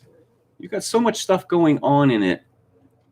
Now, the critics really didn't like this movie when it came out, and the comparisons to Pulp Fiction. Why the comparisons to Pulp Fiction? Well, you have the same events in parallel narratives from different points of view. Oh, I see. So Quentin Tarantino, he invented that? Did he? No, he did not. This technique has existed at least as long as Stanley Kubrick's film, The Killing, which came out in 1956. Well, there's also a story in this movie involving a contact lens, which I won't repeat because it's disgusting, that people were talking about. And apparently Pulp Fiction was the only film up to that time that it ever had interesting stories in it that people talked about afterwards. I guess you could call this a Gen X movie. It's about rave culture, and rave culture means ecstasy, which was a drug that was very popular at the time, closely associated with rave culture. This film has a really excellent soundtrack. I don't like No Doubt, but the song that they used, New, was one of their better efforts. We get a hip-hop version of Steppenwolf's Magic Carpet Ride, Steal My Sunshine by Len. We get Fatboy Slim with Gangster Tripping. We get Eagle-Eyed Cherry. It's all great stuff, really. And I have to say that the mixing of the music, the way that it is employed in the film, is quite thrilling. So this is essentially the same story told from different angles. And we begin with a woman called Rana, who works at a grocery store called Sun's, which is obviously based on Vaughn's, the California chain. And she, I guess you could call her a slacker, you know? I remember the critic, I think it was the American Spectator's critic, who complained that it's not explained why Rana needs, $320 immediately, or she'll be evicted from her apartment. Is it necessary that we know this? I mean, if you watch the film, you can see by what Rana does that she is a, how would you say, a rather irresponsible person, a rather headstrong person. You know, played by someone other than Sarah Polley, she might have been unlikable, but perhaps it's because I find Sarah Polley to be an exceedingly attractive woman with her blonde hair and her green eyes and her pale skin and her fine figure. Sarah Polley was chosen supposedly by Cameron Crowe to do the starring role in Almost Famous, but she backed out, supposedly because she has no interest in the star-making machinery, which is a shame, because as good as the actress was in that movie, I think Sarah Polley would have been better. One reason being, quite simply, is that she's she's much better looking than Kate Hudson. This gives me an opportunity to talk about the cast. As I said, almost unknown, but just a tremendous cast giving fine performances. We've got Desmond Askew, Taye Diggs, William Fichtner, Katie Holmes. Oh, yes. Katie Holmes in this movie. What a cutie. And then I was watching this movie a few weeks ago, and there's a scene in a cafe where we see her. She's been in the rain, and she's a deshabille, and she's smiling on one side of the booth. And I thought, again, what a cutie. What happened to that woman? Oh, yeah, Scientology. Breckin Meyer, who is a very funny man. I have a special regard for him because, of course, he was, for many years, he played Joseph Gribble and other voices on King of the Hill. Jay Moore, the comedian, who was in a bunch of hit films, in the 90s, not so much anymore. Everyone hates him for some reason. I don't know why. Timothy Oliphant, who plays the, how would you say, charismatic drug dealer, who many of you will recognize from Deadwood and Justified. Scott Wolf, who was in Party of Five. He does very good work here. Is a very likable fellow. I mean, he's very, very shallow and not very bright, but he has this attractive smile, that everyone seems to like him. William Fichtner, who generally plays action roles. Well, he plays an action role in this film, but it's an opportunity for him to show the talent that he has, which he doesn't get much opportunity. There's a lot of what you might call reverse gay panic in this film, where I'm going to have to spoil the surprise. Scott Wolf and Jay Moore are stars of a soap opera, and thus, adored by females. But it turns out they are a gay couple, and throughout the film, it's very, very amusing that William Fichtner's character, who's a policeman on the drug squad, he gets involved with the couple because they're in possession of ecstasy. And they come to this conclusion that he is trying to seduce them and perhaps wants them involved in a four-way with his wife. And it's really quite good. So the movie begins with we learn about Rana's problem, that she needs the money. And Desmond Askew, who plays Simon, well, he wants to go to Vegas. And he's willing to, if she will take his shift so he can go, he'll pay her up front in cash. It's not enough money, but it's getting her along the way. Simon he's an idiot. It's kind of amusing to me. People might ask the question why Taye Diggs, who is a handsome black man, is that his pals are these three dorky white boys, two of whom are wiggers, and obnoxiously so. So Rana needs more money.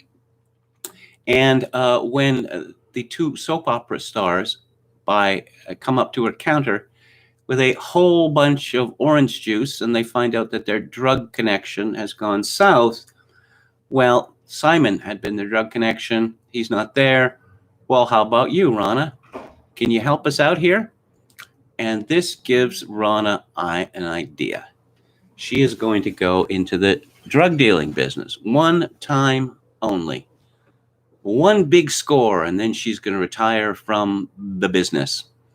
And of course, it's not one big score. It's one little score. But as one might expect, getting into the drug business has its complications, and she runs into almost all of them. She and her friend, Katie Holmes, and Manny, who also works at the store, they all work at the store. They're heading out for a big Christmas-themed rave party. And yeah, ecstasy. And so the soap opera duo, they want ecstasy. She can get it for them. But where can she get it from them? Well, the fellow who supplies Simon, Timothy Oliphant, as the charismatic drug dealer. Charismatic and obviously a dangerous man, exceedingly intimidating. And she wants a favor from him. And he says something very rude about this, the extent of which is that he would be more likely to perform oral sex on a man than he would to give her a favor.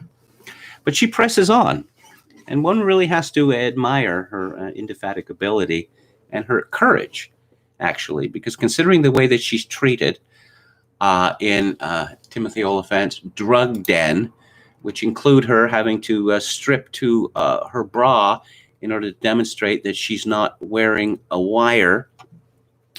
Well, he decides, I don't know, maybe it's the Christmas spirit, and he doesn't want her to be ho-ho homeless, as Simon joked at the beginning of the film. Yeah, that he will give her the pills, even though 20 pills becomes a federal crime. But he's going to charge more, $15. Inflation's a bitch, he says. Well, okay. So she's got the pills, and she heads to where the soap opera stars are. And meanwhile, Manny has she has been given very strict instructions, one hit per headbanger, that if you take more than one of these pills, which is pharmaceutical grade, not that crunchy rave shit, that, you're going to be peeling this guy off the sidewalk, as he fries on the sidewalk. Nope, but Manny takes two and proceeds to have kind of an epic trip where he is giggling hysterically and also sweating profusely and also suffering from fantasies, illusions, some of which are amusing and some of which are terrifying. As she gets to the house, she finds out that there's a third man there that she doesn't know, and this is our policeman, William Fichtner. And he seems to be in charge, and in charge in such a way that excites her suspicion. Now, there's something that we're not told in the first go-round, but it has to do with the theme, with the title of the film, which both refers to that interaction and that specific word, but also about the energy of this film. Go, as in go, go, go. And so she has to get rid of the drugs. So what's she going to do? Well, she becomes even more inventive. And she concludes that the type of people who buy ecstasy are idiots. She's right about that. So you can pawn off anything on them, but then she has a problem that she's going to have to, return the pills to our charismatic drug dealer, but she doesn't have the pills. So she goes back to where she works and steals about 20 packages of patent medicine and returns the pills. And Timothy Oliphant is, he says, I'll just have to fill out a refund slip here, right? That she keeps pushing. She keeps pushing this fellow. But before that, we had Katie Holmes as a human hostage in the drug dealer's den, where she gets increasingly uncomfortable as he quotes a line from The Breakfast Club. Are you a virgin, Claire? Are you a virgin? Are you? And earlier, he had said to her, So is it that you don't want to get laid, or you don't want to get laid with me? Which establishes, which pays off later, this sexual attraction between the two, even as there is this feeling of menace. Well, her feeling menaced by him. And so, entrepreneur Rana she starts selling her wares in the parking lot. And there's an exceedingly amusing scene where there's these kids, I don't know, they must be about 20 or something like that. And they're getting high in a van. And she's with Katie Holmes, and she knocks on the window. Hey, do you mind if we come in? And this goofy guy with his goofy glasses, the two really good-looking women want to come into their van. Well, sure. Well, it turns out she's selling ecstasy, and it's the real pharmaceutical grade stuff, not that crunchy herbal rave shit. And it's $20 a hit. And the way that she coaches them through this, are you feeling it now? Are you feeling it? It's like a wave, isn't it? Yeah, it's like a wave. Just drug users are stupid. But she is just having a banner day there. And then Timothy Oliphant realizes that he has been tricked and he is out for revenge. And, you do not want this fellow after you. There's some very good talk about drug dealing. Todd, that's the drug dealer's name, says, hey, Ronna, how are sales? She says, Todd, I can explain. And he says, I'm not going to ask you to. It's not like I'm in a highly ethical industry. But goddamn, Ronna, you fucked me over for 20 lousy hits. He doesn't want to talk. He just wants to kill. But meantime, our soap opera stars have been at the same rave, and then something terrible happens. And then we move on to the next story, which is Simon's, where Simon and his three buddies are going to Vegas. And we're introduced to Simon on the trip in complete darkness because he passed out before they left LA, and they have locked him in the trunk. And he's pounding on the walls of the car, and they finally let him out, where he then pukes his guts out and gets in the back seat, where we have a very amusing interchange between Breckenmeyer and Ty Diggs, where he tells this story, and Ty Diggs this disgusting story, which I won't repeat. And Ty Diggs is furious, saying, he asks questions about the details. What do they matter? Well, he says, the difference is that I knew those small but important details. That and my story was true. Whatever. And so Breckenmeyer, his character is called Tiny, says, come on, why don't you give an N-word a break? And he turns around and says, N-word? What? N-word? This N-word. Yo, I told you, my mother's mother was black.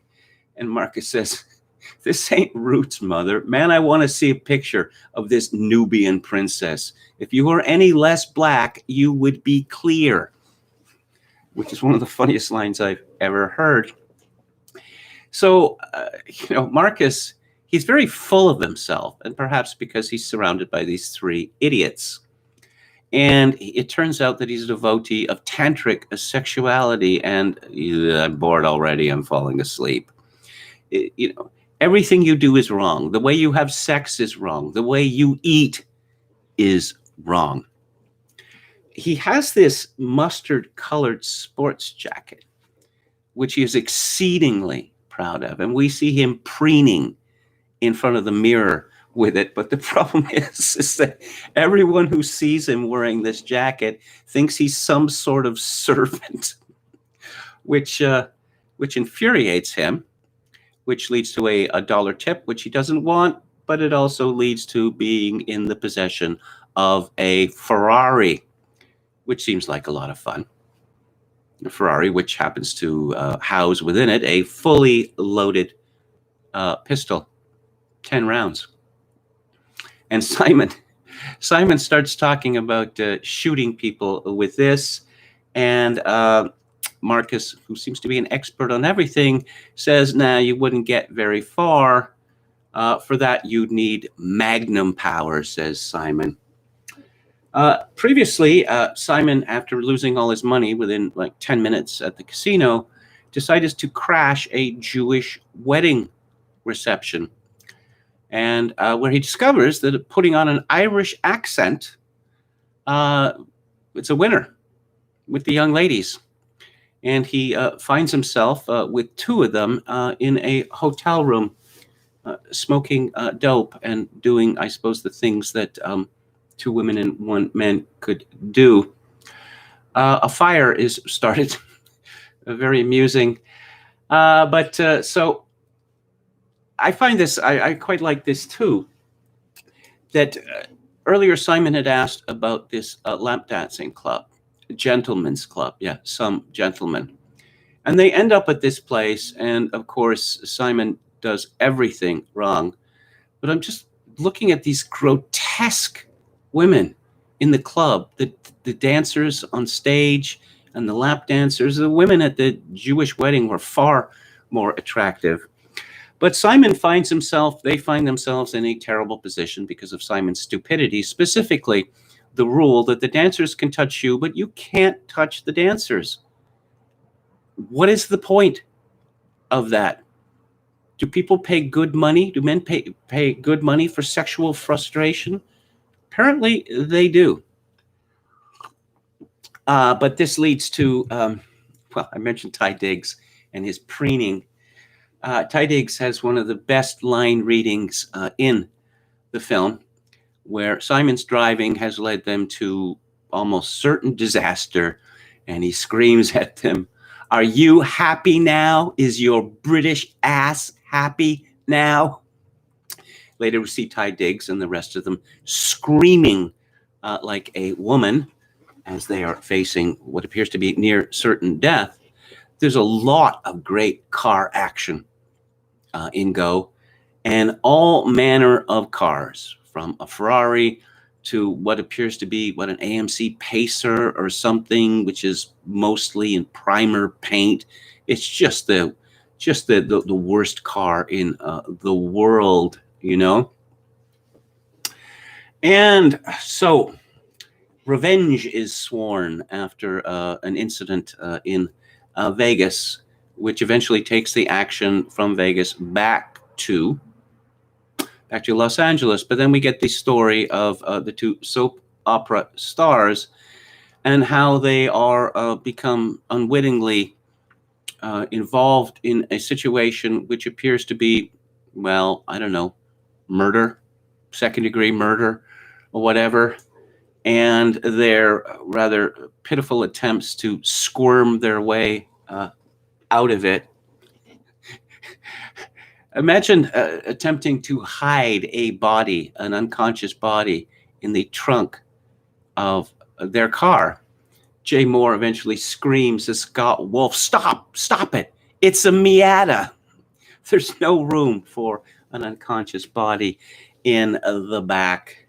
There's all these sorts of, how would I say, tell-offs about them. Again, amusingly, when they're seated at dinner, what kind of wine goes with ham, red or white? And as one, they say white, because I suppose that's the sort of thing that gays would know. We get their story, and then we go into the fourth act with Katie Holmes's story, and we have a rather amazing bit of dialogue about the family circus.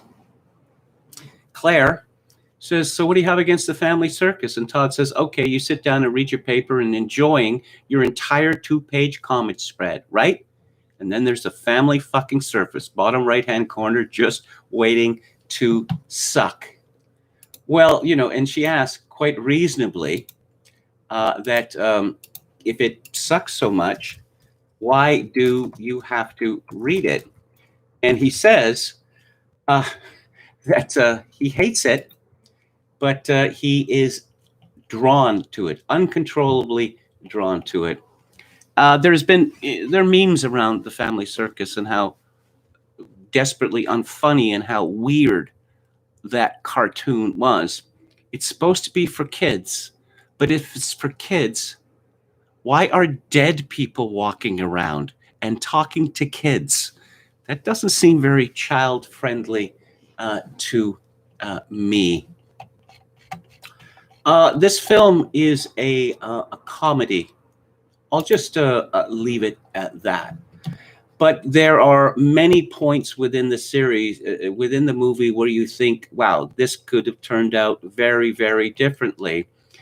And I suppose because, we're dealing with a cast which is unknown, the viewer is thinking any of these people could be killed off.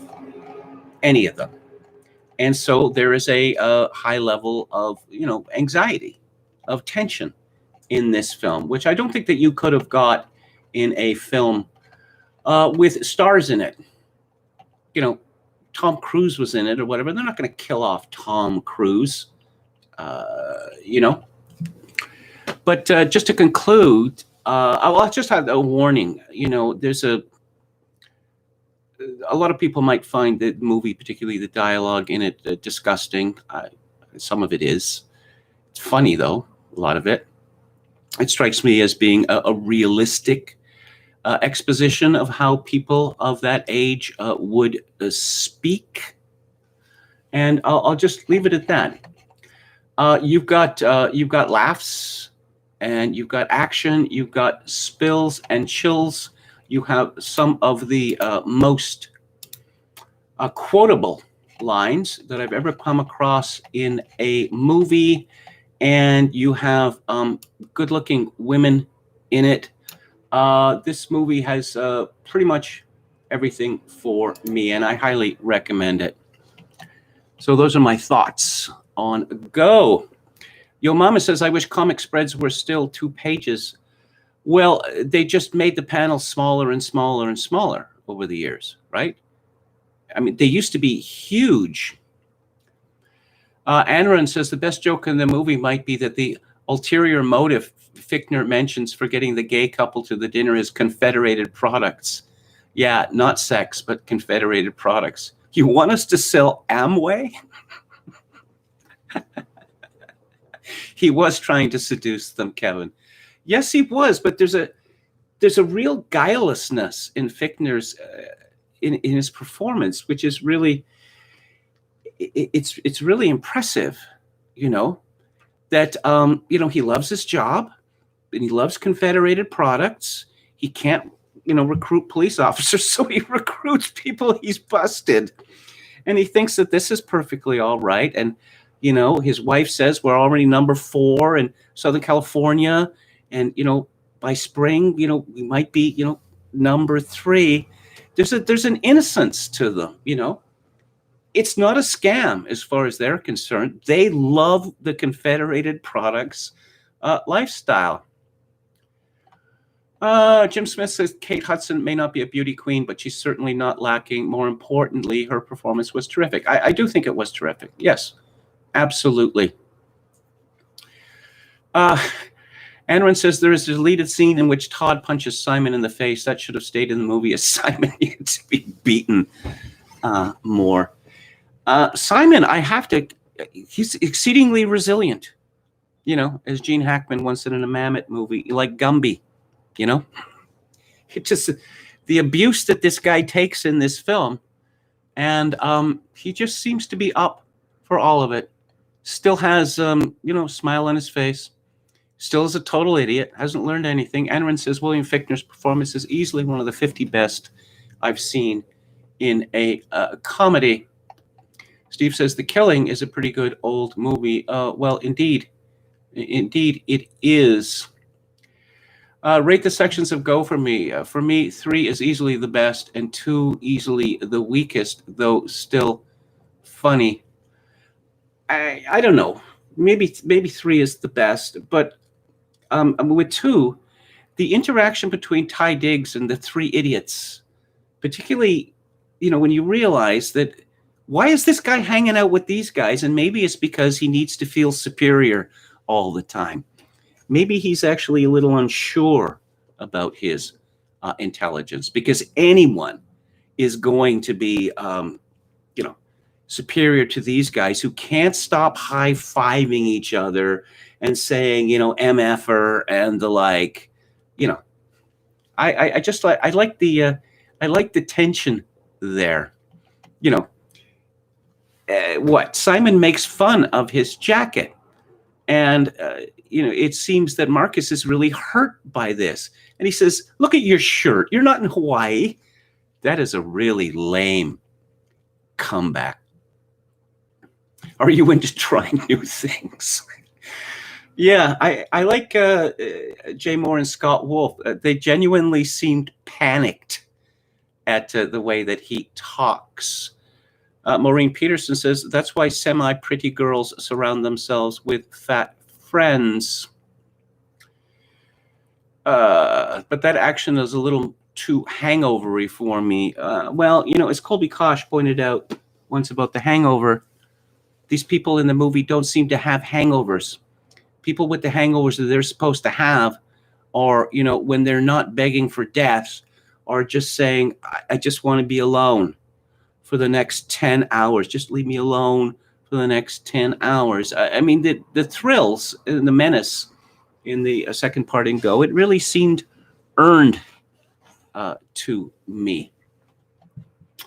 So that's it for today. I'll be back on the air tomorrow at 4 p.m. Pacific, 7 p.m. Eastern. What is coming up on Theater Thursday? Next week, a very strange movie. Oh, another cult movie. This one is from Japan, from 1977, directed by Nobuhiko Obayashi, and it is called House. You may have seen the T-shirt of the hallucinogenic orange cat. And on the book club tomorrow, I'm going to be talking about a exceedingly well-written book called Dynasty by Tom Holland, and it is about the fall of the House of Caesar. I suppose, it begins with the creation of a new world, the Pax Romana. And on Music Monday, next Monday, I'm going to be talking about Syd Barrett. So, if you like the show or any part of it, I'd appreciate it if you click on the like button and subscribe to my YouTube channel if you have not done so already. If you would like to support this live stream with a donation, which would be exceedingly well appreciated in this time of great personal uncertainty in my life, my PayPal account is linked to kevin_grace@hotmail.com. Once again, kevin_grace@hotmail.com. If you're Canadian, donations to the live stream can be made directly via Interac at kevingrace@shaw.ca. And as always, I leave you with this: in these days of social atomization and civilizational collapse, I do dearly wish that you, my dear viewers and listeners, manage to forge a genuine human connection in order to ease the burden. Good night.